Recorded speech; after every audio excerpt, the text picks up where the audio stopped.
Good day everyone, how are you today? Today I am going to talk about the Philippine primitive art. So primitive art is the art of societies that are typologically rather than chronologically primitive.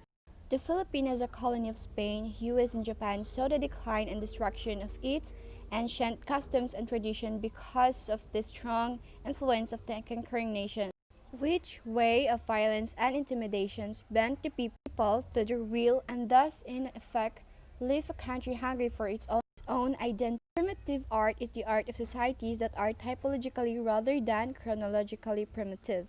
So primitivism is made of aesthetic idealization that either emulates or aspires to recreate primitive experience. So cave painting is one of the example of primitive art. So it is located in the municipality of Rizal, Binangonan province of Rizal, and where the Angono Petroglyph Site Museum is located.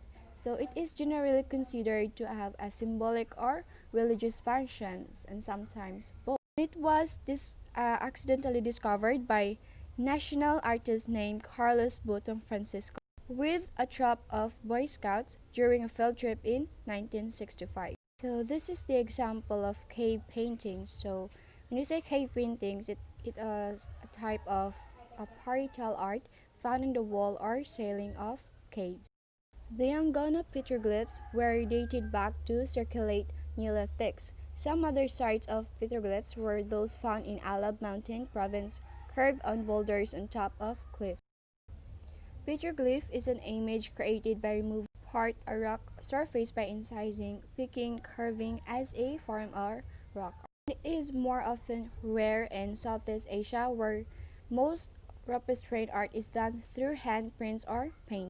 Petroglyphs are central to the monument's sacred landscape where traditional ceremonies still take place, and it is a powerful culture symbols that reflect the complex of societies and religions of the surrounding tribes.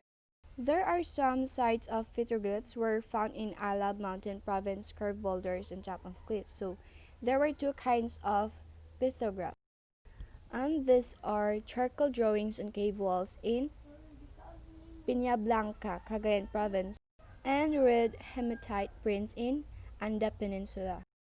So the charcoal drawings on cave walls, the charcoal petrographs of Cagayan province are of different configuration that they cannot be related exactly elsewhere and which at present could not be dated. This cave can be found in Piña Blanca, Cagayan province and the Signapan caves in southern Palawan. The second one is the red hematite handprints are comparable with those found all over Asia, Australia, and Europe. In the Philippines, it could found in the Anda Peninsula, Bohol province, and the dating of this is still undetermined. So this is one of the example image of the red hematite handprint. So this is it. So did you know that red hematite print it is a stone for the mind? Because hematite stimulates concentration and focus, enhancing memory and original thought. And now let's proceed to the burial jars. Burial jars are human burials where the corpse is placed into a large earthenware and then is interred. So the second burial jar was found in the Manungul Cave, Lipuon Point, Palawan in the early 1960s. So the Manungul jar shows that the Filipinos' maritime culture is paramount, that it reflected its ancestors' religious beliefs. This is one of the example image of burial jars. The image on top of the jar cover is a boat with two human figures representing two souls on a voyage to the afterlife. So burial jars is now considered as one of the Philippines' national culture treasures. And now let's proceed to earthenware pots. Earthenware pots resembling human figures were found in Ayub Cave in Pinol, Maitum, Sarangani province. The jars were used as a secondary burial jars and were dated to the Metal Age about 5 BC to 225 to 125 AD. So here are some examples of earthenware pots. The creation of this earthenware portraying human figures and faces in which it indicates a high level of craftsmanship.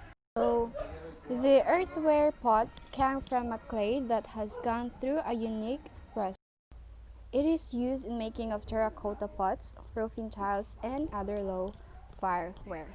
So this is all for today. I hope that you have learned from my presentation. It was just a short presentation. I hope that I give you knowledge about the primitive art. So thank you so much for listening and God bless.